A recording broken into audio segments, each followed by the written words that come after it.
اللهم صل على محمد وعلى آل محمد كما صليت على إبراهيم وعلى آل إبراهيم إنك حميد مجيد.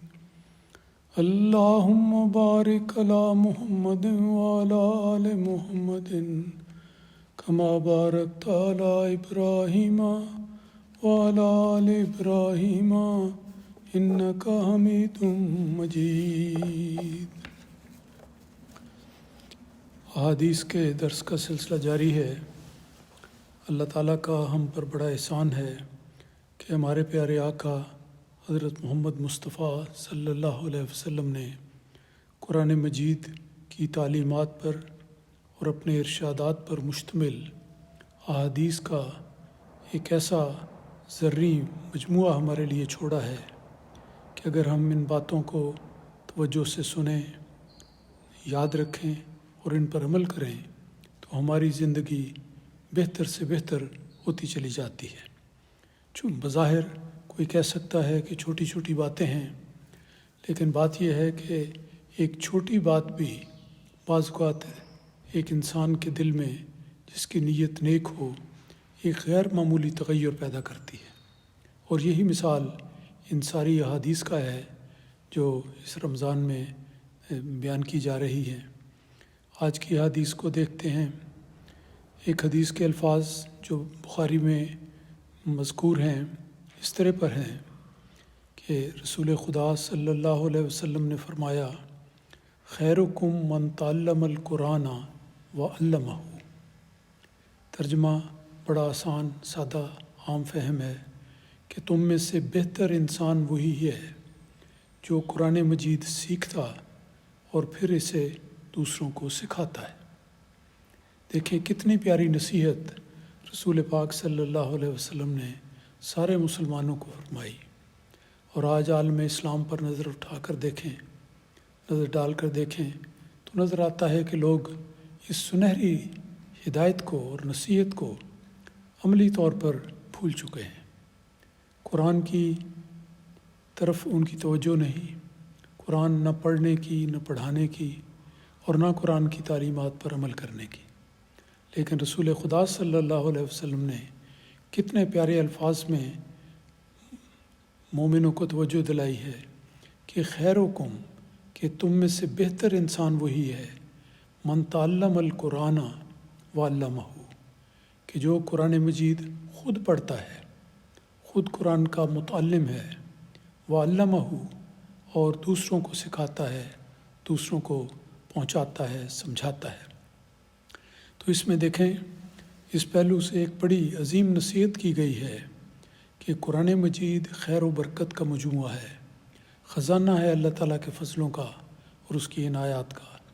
اس کتاب مقدس کو پڑھنا یہ مومن کی ایک شان ہے اور اس کا ایک بنیادی فرض قرار دیا گیا ہے. رسول پاک صلی اللہ علیہ وسلم نے جو الفاظ بیان فرمائے ان کا مطلب یہ بنتا ہے کہ تم میں سے سب سے بہتر وہ شخص ہے جو قرآن مجید کو پڑھنے والا ہے. اور پڑھنے سے مراد جیسا میں عرض کر چکا ہوں صرف الفاظ کی ادائیگی نہیں، بلکہ الفاظ کا مفہوم کو سمجھنا، یاد رکھنا اور اس کے مطابق عمل کرنا، یہ ہے اصل مفہوم پڑھنے کا. اور پھر فرمایا وعلمہ، پھر وہ اس خیر و برکت کو اپنے تک محدود نہیں رکھتا بلکہ دوسرے لوگوں تک بھی پہنچاتا ہے، انہیں بھی سناتا ہے، انہیں بھی بتاتا ہے، انہیں بھی سمجھاتا ہے. تو اس سے پتہ لگتا ہے کہ مسلمانوں کی جماعت میں اور ہم سب اللہ تعالیٰ کے فضل سے اس میں شامل ہیں، دو ہی قسمیں ہونی چاہیے مومنوں کی، کہ یا وہ اس کیٹیگری میں آتا ہو کہ تعلم القرآن، وہ یہ قرآن مجید سیکھتا ہے. قرآن مجید سیکھنے کا سلسلہ زندگی بھر جاری رہنا چاہیے. زندگی کے آخری سانس تک انسان کو قرآن مجید کا متعلم ہونا چاہیے، قرآن مجید کا طالب علم ہونا چاہیے. اور پھر فرمایا وعلمہ، کہ اس نیکی اور کی بات کو اور علم کو، قرآن مجید کے فیضان کو وہ اپنے تک محدود نہیں رکھتا. یہ ایک قسم کی بخیلی کی بات ہے کہ انسان ایک نیک بات کو جانے، اس کا علم حاصل کرے اور پھر دوسروں کو اس سے آگاہ نہ کرے۔ مومن فیاض اور سخی ہوتا ہے۔ تو رسول پاک صلی اللہ علیہ وسلم نے کس طرح خوبصورتی سے بیان فرمایا کہ سب سے بہتر انسان وہ ہے جو پہلے خود قرآن مجید سیکھتا ہے، پھر سیکھنے کے بعد دوسری کیٹیگری ہے کہ وہ دوسروں کو بھی سکھاتا ہے۔ تو ہر مومن کو یہ جائزہ لینا چاہیے کہ کیا وہ ان دو اقسام میں سے کسی ایک قسم میں آتا ہے۔ اگر قرآن مجید پڑھ رہا ہے تو بڑی اچھی بات ہے، پہلے درجے پہ آ گیا، لیکن اصلی درجہ یہ ہے کہ قرآن مجید پڑھ کر پھر دوسروں کو پڑھایا جائے۔ تو یہ دو قسمیں ہیں، ہر ایک کو فکر رکھنی چاہیے کہ میں کسی نہ کسی ایک قسم میں ضرور داخل ہوں۔ جہاں تک قرآن مجید کا تعلق ہے، ہمارے سامنے نمونہ ہے حضرت مسیح موعود علیہ الصلوۃ والسلام کا۔ آپ نے قرآن مجید کے حوالے سے جس طرح محبت کا اظہار کیا ہے، وہ ہمارے دل میں قرآن مجید کی محبت پیدا کرنے والا ہے۔ آپ نے فرمایا دل میں یہی ہے ہر دم، تیرا صحیفہ چوموں، قرآن کے گرد گھوموں، کعبہ میرا یہی ہے۔ کہ دیکھیں کس طرح خانہ کعبہ کی ایک مثال دے کر آپ نے فرمایا جس طرح وہ عشاق ساری دنیا کے کونوں سے جمع ہو کر خانہ کعبہ کے گرد طواف کرتے ہیں، میرا جی کرتا ہے کہ میں قرآن مجید جو اللہ تعالیٰ کا پاکیزہ کلام ہے اس کے گرد طواف دیوانہ وار طواف کرتا رہوں۔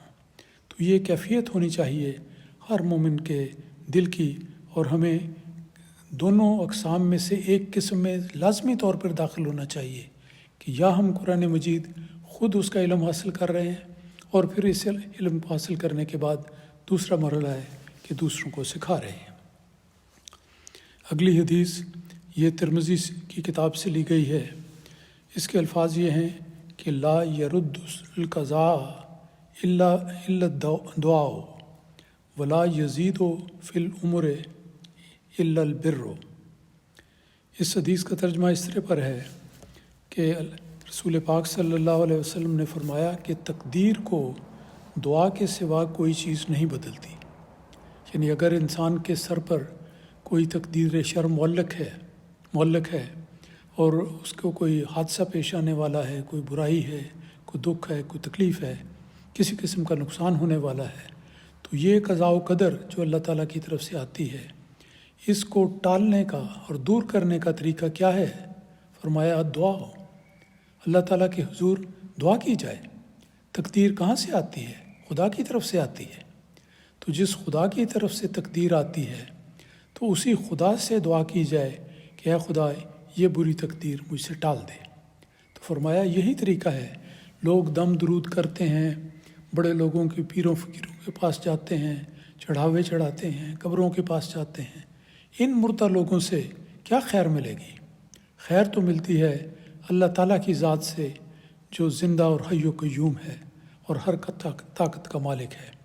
تو آپ نے فرمایا کوئی بھی بری تقدیر ہو، اس کو دعا کے سوا کوئی چیز نہیں بدلتی، وہ کوئی چیز ٹال نہیں سکتی۔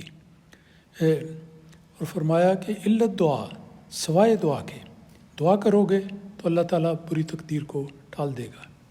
اور پھر حدیث کے دوسرے حصے میں آپ نے فرمایا، وہ بھی بڑی قابل توجہ بات ہے کہ ولا یزید فی العمر الا البر، کہ انسان کی عمر میں کوئی چیز اضافہ نہیں کرتی مگر نیکی کے سوا کوئی چیز زیادتی نہیں کر سکتی۔ دنیا میں انسان آتا ہے ایک مقررہ اجل کے ساتھ، ایک مقرر اللہ تعالیٰ کے علم کامل میں اس کی تقدیر میں اس کی ایک عمر لکھی ہے، لیکن اللہ تعالیٰ ہر چیز پر قادر ہے، انسان کی عمر میں برکت دے سکتا ہے، اس کی زندگی بڑھا سکتا ہے۔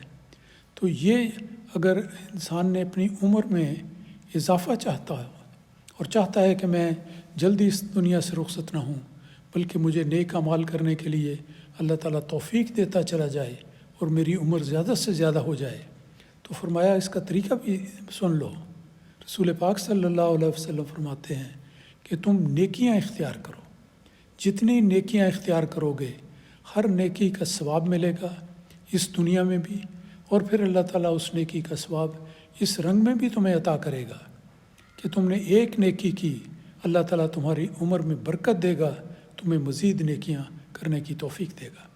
تو دیکھیں یہ کتنا بظاہر بڑا ہی آسان نسخہ ہے، لیکن حقیقت میں یہ حقیقی نسخہ ہے جو انسان کے لیے برکات کا ایک سمندر اپنے ساتھ لاتا ہے۔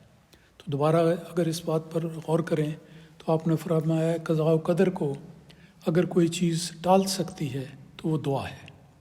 دعا دراصل مومن کی زندگی کا ایک ایسا لازمہ ہے، ایک ایسی حقیقت ہے جو ایک سچے مومن کے ساتھ ہمیشہ رہنی چاہیے۔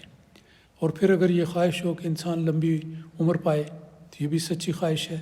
نیکی کرنے کی نیت کے ساتھ عمر کی زیادتی اور لمبی عمر کی خواہش کرنا بالکل اچھی بات ہے کہ مجھے اللہ تعالیٰ زیادہ سے زیادہ نیکیاں کرنے کی توفیق دے، تاکہ میں جب خدا کے حضور حاضر ہوں تو میری جھولی خالی نہ ہو بلکہ نیکیوں سے بھری ہوئی ہو۔ تو اس صورت میں فرمایا کہ کیا کرو، نیکی کرو۔ اور نیکی کا میدان یاد رکھنا چاہیے کہ بہت وسیع میدان ہے، ایک ایسا سمندر ہے جس کا کوئی کنارہ نہیں اور جس کی کوئی طے کا علم نہیں انسان کو۔ تو کوئی بھی نیکی ہو، چھوٹی ہو بڑی ہو، ظاہر ہو باطن ہو، کسی انسان سے کی جائے، کسی موقع پر کی جائے، ہر نیکی اللہ تعالیٰ کی طرف سے اجر اور ثواب لاتی ہے۔ اور ثواب اس صورت میں کہ جب انسان دعا کرتا ہے کہ میری عمر میں برکت ہو اور وہ نیکیاں کرتا ہے تو اللہ تعالیٰ اس کی نیکیوں کے بدلے میں اس کی عمر بڑھاتا ہے۔ اس کے بعد اگلی حدیث لیتے ہیں۔ یہ ساری شاید آج کے درس میں مکمل نہ ہو سکے، لیکن شروع کرتے ہیں۔ یہ حدیث ترمذی سے ہے۔ اس میں رسول پاک صلی اللہ علیہ وسلم نے ارشاد فرمایا کہ ثلاث دعوات مستجابات، کہ 3 قسم کی دعائیں ہیں جو ضرور قبول ہوتی ہیں۔ ہر دعا انسان کرتا ہے، اللہ تعالیٰ اپنے کرم سے قبول کرتا ہے، لیکن کبھی ایسا بھی ہوتا ہے کہ کوئی دعا قبول نہیں ہوتی۔ اور اس میں حقیقت یہ ہے کہ اللہ تعالیٰ بعض ایسی دعاؤں کو قبول نہیں کرتا جو بعد میں اس شخص کے لیے نقصان دہ ثابت ہونے والی ہیں، تو اللہ تعالیٰ کے اختیار میں ہے کہ قبول کرے یا نہ کرے۔ لیکن فرمایا کہ 3 قسم کی دعائیں ایسی ہیں جو مستجابات ہیں، ہمیشہ قبول ہوتی ہیں، ان کو یاد رکھنا چاہیے۔ فرمایا لا شک فیہن، اس بات میں قطعاً کوئی شک نہیں۔ پہلی اس میں ہے دعوت الوالد، کہ باپ کی دعا بیٹے کے حق میں، باپ کی دعا اپنی اولاد کے حق میں۔ اور دوسرا فرمایا و دعوت المسافر، مسافر کی دعا، یہ بھی اللہ تعالیٰ اپنے فضل سے قبول کرتا ہے۔ و دعوت المظلوم، اور تیسری قسم یہ ہے کہ کسی مظلوم کی دعا۔ یہ 3 دعائیں ہیں جو اللہ تعالیٰ لازمی طور پر قبول کرتا ہے۔ تو یہ باتیں یاد رکھنی چاہیے اور اس سے فائدہ بھی اٹھانا چاہیے۔ انشاءاللہ اس حدیث کی کچھ مزید تشریح آئندہ کے درس میں بیان کی جائے گی۔ اللہم صلی علی محمد۔